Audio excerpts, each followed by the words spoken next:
kurma. Maka dipanggil oleh Rasulullah. Di mana tadi yang bertanya? Sahabat tersebut menjawab, saya yang bertanya wahai Rasulullah. Kata Rasulullah, ambil kurma ini sedekahkan sebagai penebus dosamu. Ya. Kemudian sahabat tersebut bertanya lagi, apakah saya sedekahkan ke orang yang lebih miskin dari saya wahai Rasulullah? Saya ini yang afqarun nas fil Madinah, orang yang paling fakir di Madinah, kata dia. Apakah saya sedekahkan ke orang yang paling miskin, lebih miskin lagi? Hah? Kata dia, fa wallahi ma baina labataiha ahlu baitin afqaru minni. Demi Allah, di antara dua celah Madinah enggak ada lagi keluarga yang lebih miskin dari keluarga saya. Ini saya ini termiskin di dunia saat itu, kata sahabat tuh ya. Di Madinah maksudnya. Fadhahikan Nabi sallallahu alaihi wasallam. Maka Nabi sallallahu alaihi wasallam tertawa hatta badat anyabuhu, sampai jelas gigi serinya Rasulullah sallallahu alaihi wasallam. Summa qala at'imhu ahlaka. Kata Rasulullah terakhir, berikanlah kurma ini sebagai bahan makanan untuk keluargamu. Nah, jadi kalau orang melakukan hubungan suami istri di bulan Ramadan, maka dendanya seperti itu. Dia nggak boleh pilih yang mana yang paling mudah. Dia harus kerjakan berturut-turut. Pilih yang paling atas tadi apa? Memerdekakan budak. Nggak ada budak, pindah ke kafarah yang berikutnya, yaitu puasa 2 bulan berturut-turut. Nggak sanggup puasa 2 bulan berturut-turut, maka dia memerdekakan 60 orang miskin. Memberi makan 60 orang miskin. Nggak boleh pilih yang paling mudah, tapi harus yang berurut ya. Nah, itu dia. Paham ini? Baik.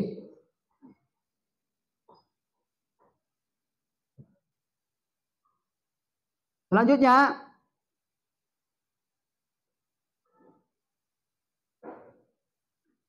bagaimana dengan orang yang keluar air maninya dengan pilihannya sendiri?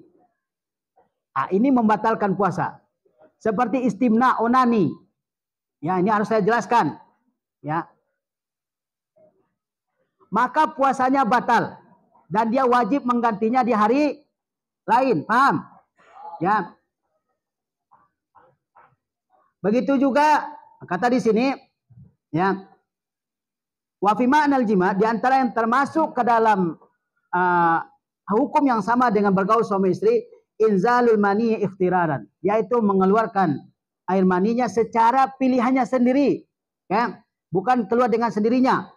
Fa iza anzala shaimu mukhtaran, jika orang berpuasa mengeluarkan air maninya dengan sengaja, dengan pilihannya sendiri, ditakbil, dengan mencium istrinya, dia lagi puasa mencium istrinya, lalu keluar air maninya, maka dia batal puasanya. Tapi dia hanya wajib mengqadha, mengganti, tidak wajib kafarah.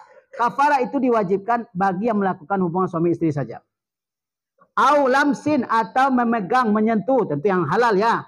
Nah, au istimna, ataupun dia melakukan onani. Ini dilarang ya, dan kalau keluar air maninya maka dia batal puasanya dan dia wajib ganti hari itu.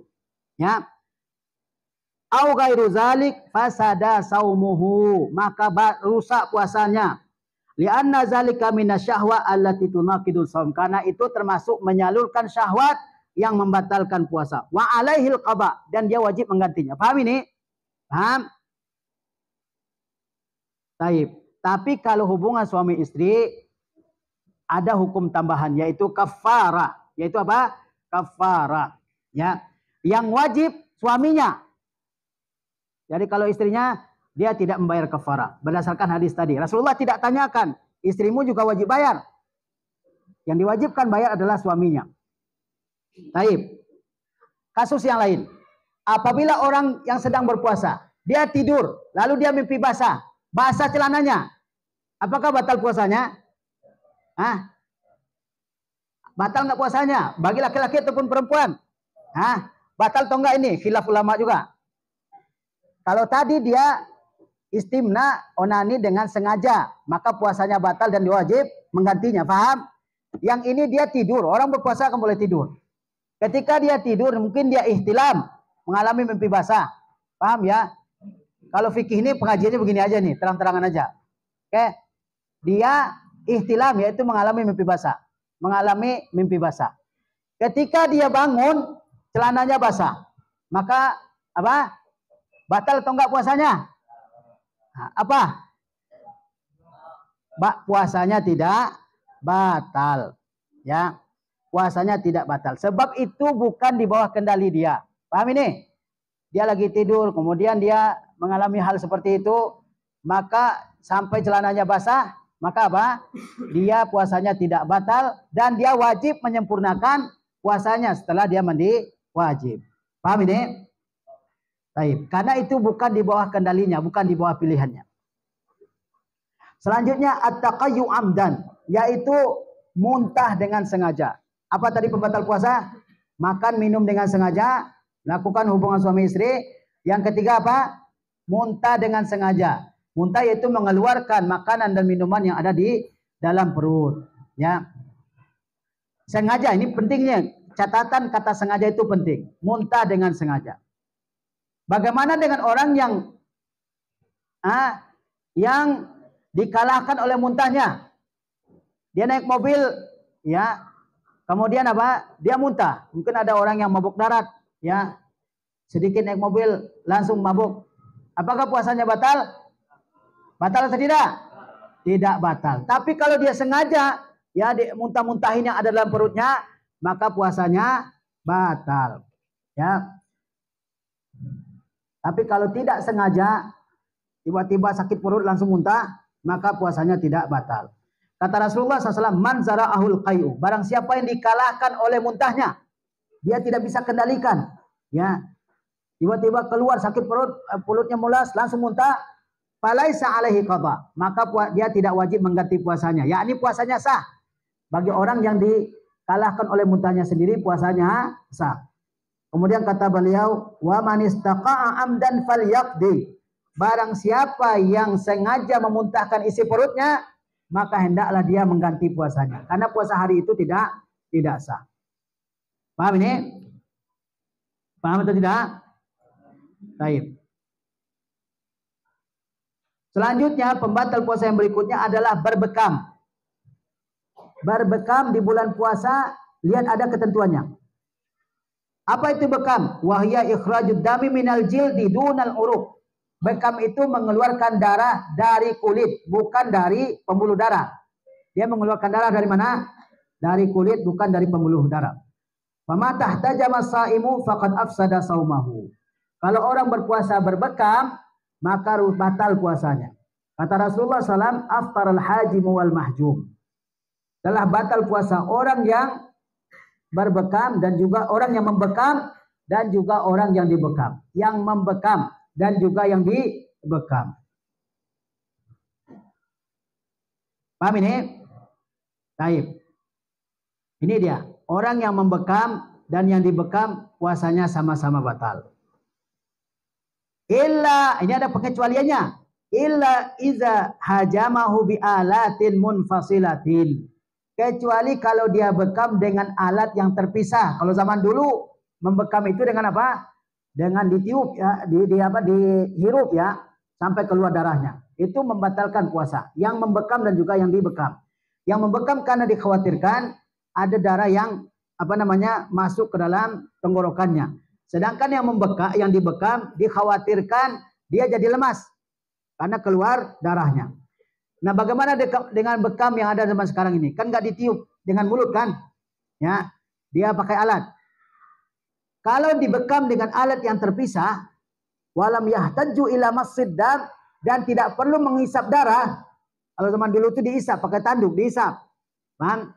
Kalau pakai dia dengan alat yang langsung menyambung ke mulut, kemudian dengan menghisap darah, itu membatalkan puasa. Yang membekam dan juga yang dibekam. Tapi kalau dia dibekam dengan alat yang terpisah dan tidak perlu menghisap darah, fa innahu la yaftur. Maka dia tidak membatalkan puasa. Paham ini? Tidak membatalkan puasa. Dan yang semakna dengan berbekam adalah al-fasdu. Al-fasdu yaitu membelah pembuluh darah, ya. Ya, ini juga membatalkan puasa. Juga mengeluarkan darah untuk donor. Ya, ini juga membatalkan puasa. Adapun keluarnya darah karena luka atau karena cabut gigi atau karena mimisan, maka itu tidak membatalkan puasa. Baik. Selanjutnya, pembatal puasa yang kelima adalah keluarnya darah dan nifas. Ini sudah kita singgung tadi. Apabila seorang wanita melihat darah haid atau darah nifas, maka batal puasanya hari itu. Meskipun sudah dekat waktu berbuka. Meskipun waktu berbuka tinggal 2 menit lagi. Tapi dia haid saat itu, maka puasanya batal yang hari itu.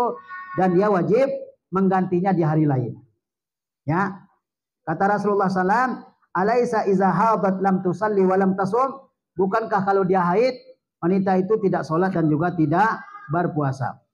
Selanjutnya pembatal puasa adalah niat berbuka puasa. Niat membatalkan puasa. Niat membatalkan puasa. Nanti dia puasa nih dari pagi ini. Tapi jam 10 dia katakan, nanti saya jam 11 saya beli nasi, saya batalkan puasa saya. Padahal jam 11 dia nggak jadi. Nggak jadi apa? Nggak jadi membatalkan puasanya dengan makan. Maka puasa tersebut sudah batal.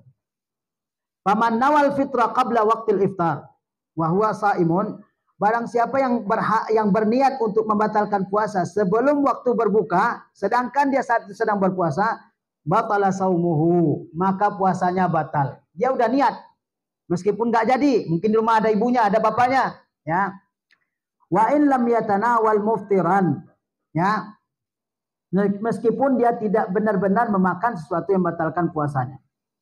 Fa inna niyata ahadu ruknai siyam, karena niat merupakan salah satu dari rukun puasa. Fa iza naqabaha qasidanil fitra wa mu'tamidan lahu intaqada siyamuhu. Jika dia membatalkannya dengan sengaja, maka batallah puasanya dan dia wajib ganti di hari yang lain. Ya. Paham ini? Dia niat untuk berbuka.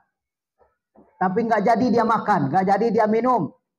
Maka puasa tersebut sudah batal. Karena udah sampai ke niat, yaitu niat tekad yang sangat kuat dalam hatinya. Baik. Ini tentang niat, tentang rukun-rukun puasa. Oke, kita masih ada hadiahnya, Zat. Baik. Setelah kita bahas tentang rukun-rukun puasa, ya, maka kita adakan kuis lagi ya. Kali ini hadiahnya lebih besar. Enggak, sama aja. Ya. Baik. Untuk ikhwan, siapa yang bisa menyebutkan pembatal puasa secara lengkap? Tanpa baca buku, tanpa baca catatan. Siapa? Sabil. Baik, Sabil. Diri. Makan dan minum. Ya. Secara makan sengaja. Minum apa itu? Secara sengaja. Hubungan suami istri. Ya. Muntah dengan sengaja. Apa ya? Apa? Muntah dengan sengaja. Berbekam. Berbekam. Lagi ya? Terus? Keluarnya haid, darah haid. Keluarnya haid. Terus?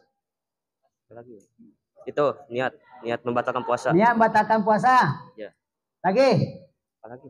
Udah, 6 baru ya? Udah. Oh, taib. Ya. Sabilal dapat hadiah. Ya. Bagus Bilal. Satu lagi yang akhwat ya. Cukup Ustaz. Yang akhwat. Oh, masih ada nih. Yang akhwat.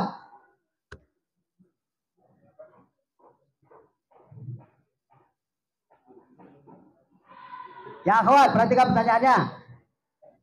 Jika seorang wanita haid 2 menit sebelum berbuka puasa, apakah puasanya batal atau apakah dia melanjutkan puasanya atau harus membatalkannya? Paham pertanyaannya?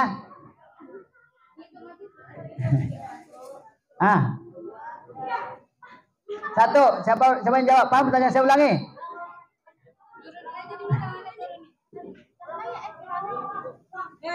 Turun dulu, kabarnya turun ya. Ada. 1, 2, 3. Aisyah mau ngantar.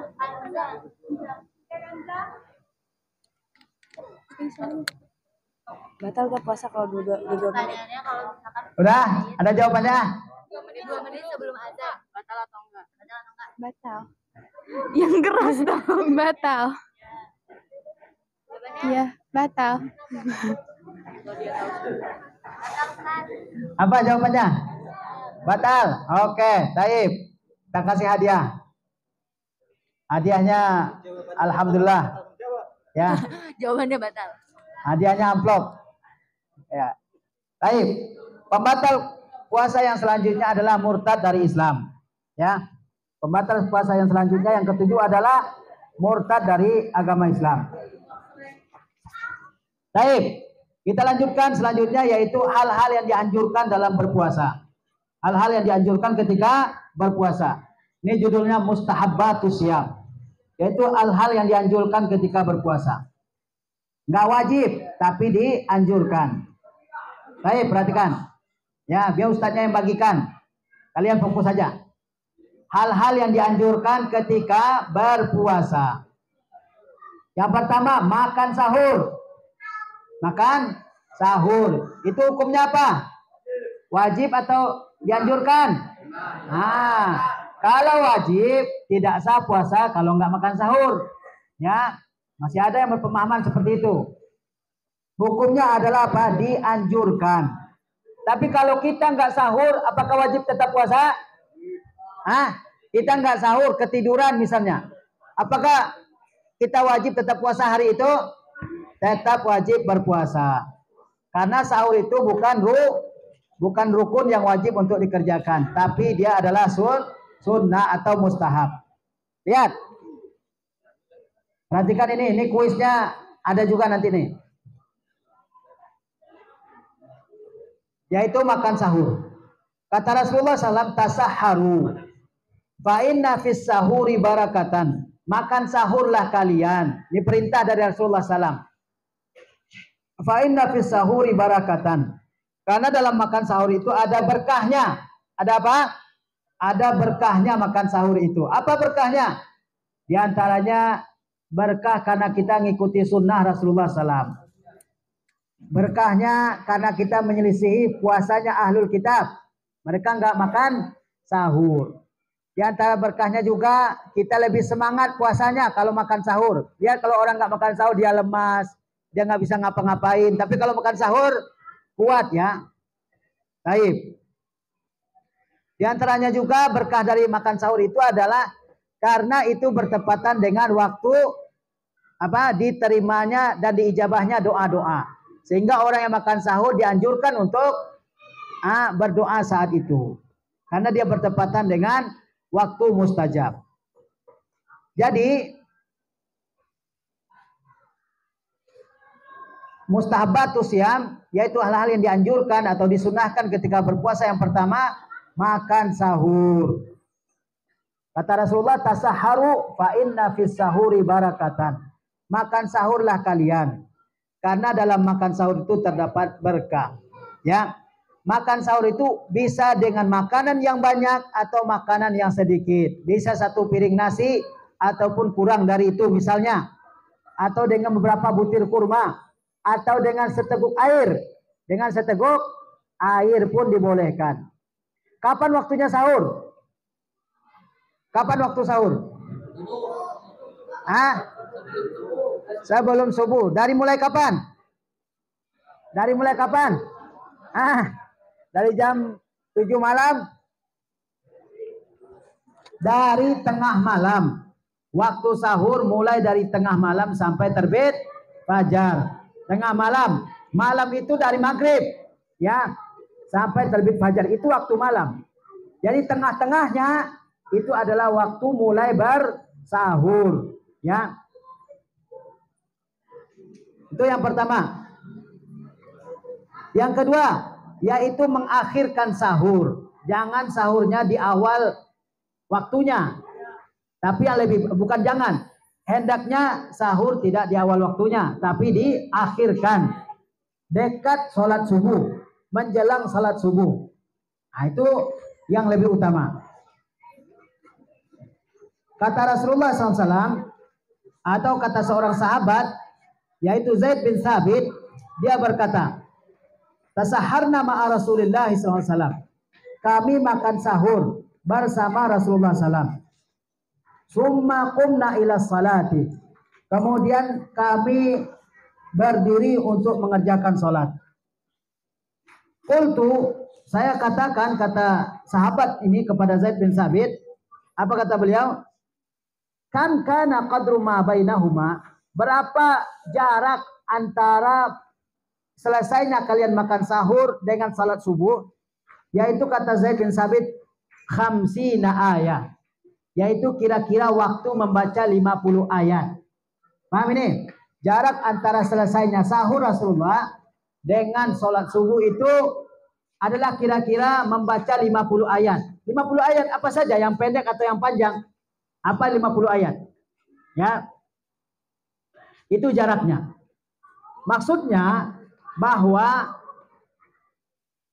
Rasulullah SAW itu mengakhirkan makan sahur. Ya, mengakhirkan makan sahur.